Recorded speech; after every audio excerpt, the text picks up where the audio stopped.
अस्सलामुअलैकुम दोस्तों, उम्मीद करता हूँ आप सब खैरियत से होंगे। दोस्तों, एक बार फिर से आपकी खिदमत में हाजिर हुआ हूँ एक बहुत ही खूबसूरत वीडियो लेकर, जिस पर आज हम रिएक्शन करेंगे। ये वीडियो है इंडिया से, जो कि आपको पता है कि काफ़ी दिन से इस बातें चल रही थी, इस बात की कि इलेक्शन हो रहा है इंडिया के अंदर। लेकिन कल जो इलेक्शन हुए उनका जो रिज़ल्ट आया वो आपको दिखाएंगे इस वीडियो के अंदर, और बहुत कुछ मालूमात मिलेगी। आपको पहले बता दूँ कि इंडिया के अंदर जो मोदी हैं वो हारे हैं, बहुत ही बुरी शिकस्त हुई उनको। लेकिन वो तो कह रहे थे कि हम 400 क्रॉस करेंगे, 400 क्रॉस करेंगे, लेकिन वो 400 क्रॉस नहीं कर पाए। लेकिन काफ़ी सारी सीटों से वो हारे, और इस वीडियो में हमें बहुत कुछ मालूमात मिलेगी कौन सी पार्टी कितनी सीटों से हारी है या कितनी सीटों से जीती है, हमें पता चलेगा। तो इस वक्त मोदी हार चुके हैं, तो आइए देखते हैं क्या रिएक्शन होते हैं। चुनाव के नतीजे आ गए हैं। मोदी 400 सीटें लाने का राजीव गांधी का रिकॉर्ड नहीं तोड़ पाए। उल्टा जनता ने नरेंद्र मोदी और शाह की बीजेपी का घमंड ही तोड़ दिया। बीजेपी बहुमत का भी आंकड़ा नहीं छू पाई। हाल ये हो गया दोस्तों कि 400 सीटें ना आने पर बीजेपी के समर्थकों ने अपनी टीवी ही फोड़ दी। सरकार बनाने के लिए चाहिए थी 272 सीटें, लेकिन पूरी बीजेपी 240 सीटों पर ही सिमट गई। जैसे ही मोदी शाह की बीजेपी की दुर्गति हुई, वैसे ही एग्जिट पोल के फर्जी, घटिया और दो कौड़ी के फेक आंकड़े जारी करने वाले प्रदीप गुप्ता आज तक चैनल में फूट फूट कर रोने लगे। क्यों रोने लगे? क्योंकि पापा बहुमत नहीं ला पाए ना।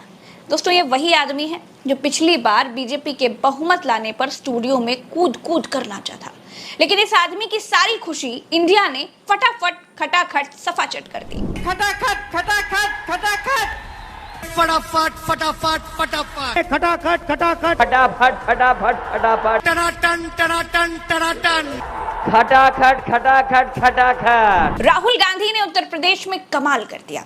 राहुल गांधी से जब इस धुआंधार प्रदर्शन के बारे में पूछा गया तो उन्होंने कहा कि यूपी ने कमाल कर दिया है। यूपी की जनता से मैं कहना चाहता हूं, आपसे ज्यादा पॉलिटिकल विजडम, मतलब आपने कमाल करके दिखा दिया यूपी के जनता ने। राहुल गांधी 4 लाख की मार्जिन से रायबरेली में चुनाव जीते। यूपी में इंडिया ने 43 सीटें जीती।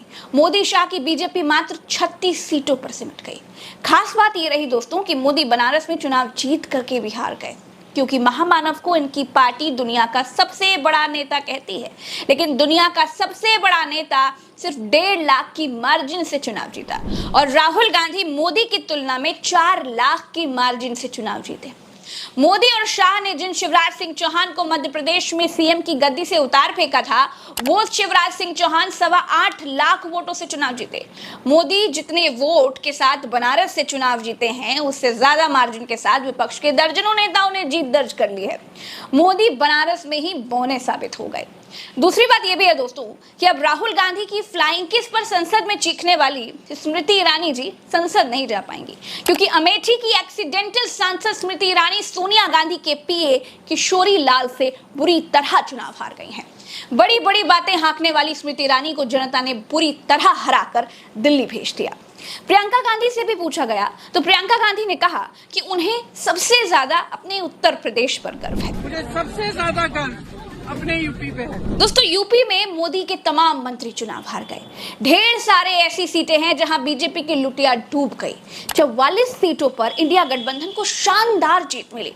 तो नगीना में अगर हम बात करें, वहां चंद्रशेखर ने सारे अनुमानों को ध्वस्त करके 1,65,000 वोटों के अंतर के साथ जीत दर्ज कर ली। लेकिन इंडिया गठबंधन इतने में कहां मानने वाला था। अब हारने की बारी तो दिग्गजों की थी। वाराणसी के बिल्कुल पास की एक सीट है चंदौली। केंद्रीय मंत्री महेंद्र नाथ पांडे यहां से चुनाव लड़ रहे थे। महेंद्र नाथ पांडे को लगता था कि मोदी है तो मुमकिन है, लेकिन पांडे जी की सीट ही बच गई, चुनाव हार गए। लखीमपुर खीरी में अमित शाह के दुलारे, आंखों के प्यारे टेनी महाराज, याद है ना आपको? जी जी, वही जिनके सुपुत्र ने किसानों पर गाड़ी चढ़ा दी थी, थार। हाँ, वो भी अपनी सीट हार गए। जालौन में भानु प्रताप सिंह वर्मा, फतेहपुर में साध्वी निरंजन ज्योति, मोहनलालगंज में मंत्री कौशल किशोर चुनाव हार गए। मंत्रियों की बात करिए तो अर्जुन मुंडा, राजीव, चंद्रशेखर, कैलाश चौधरी तक चुनाव हार गए। ये सब मोदी जी के मंत्री थे। मोदी इनको भी चुनाव नहीं जिता पाए। रिजल्ट डे पर शेयर मार्केट एकदम से धड़ाम हो गया, लेकिन जिन लोगों ने सही ऐप पर प्रिडिक्ट करके इन्वेस्ट किया उनका नुकसान नहीं हुआ। आज की तारीख में दोस्तों बीजेपी के पास बहुमत नहीं है और बहुमत ना होने पर क्या बदला वो भी मैं आपको बताती हूँ।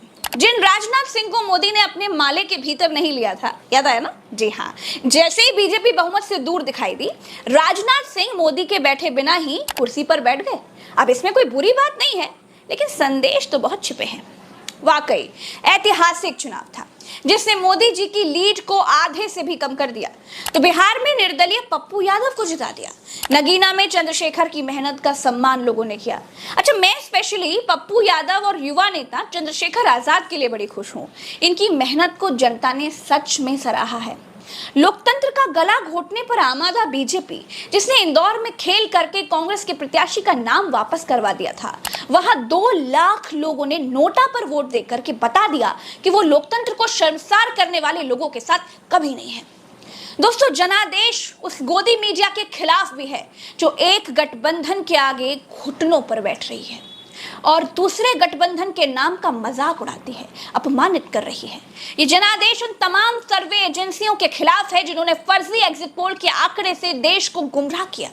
अब जानते हैं, लोगों ने शेयर मार्केट में पैसा लगा दिया और इस फर्जी वाड़े में अपनी सारी कमाई गंवा बैठे। ये जनादेश उन चैनल्स के खिलाफ भी है जिन्होंने मोदी को घंटों दिखाया और विपक्ष के लिए एक स्पेस देना भी गैर जरूरी समझा। जाहिर है 4 जून 2024 का यह ऐतिहासिक परिणाम आने वाली तारीखों में याद रखा जाएगा और हर तानाशाही ताकत के सामने आईने की तरह खड़ा। जी हाँ दोस्तों, ये थी हमारी आज की वीडियो जो कि आपने देखी और सुनी। उम्मीद करता हूँ इस वीडियो से आपको बहुत कुछ सीखने को, देखने को और सुनने को मिला होगा।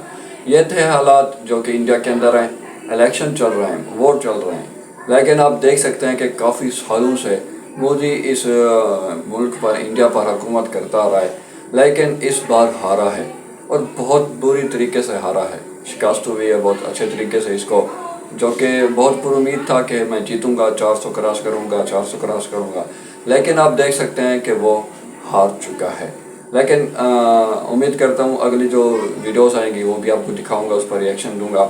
तो आज के लिए इतना ही। उम्मीद करता हूँ ये वीडियो आपको पसंद आई होगी। अगर पसंद आई है तो वीडियो को लाइक ज़रूर कर दें और मेरे चैनल को सब्सक्राइब कर दें। मिलते हैं अगली वीडियो में, तब तक अपना बहुत सारा ख्याल रखिएगा। शुक्रिया, अल्लाह हाफिज़।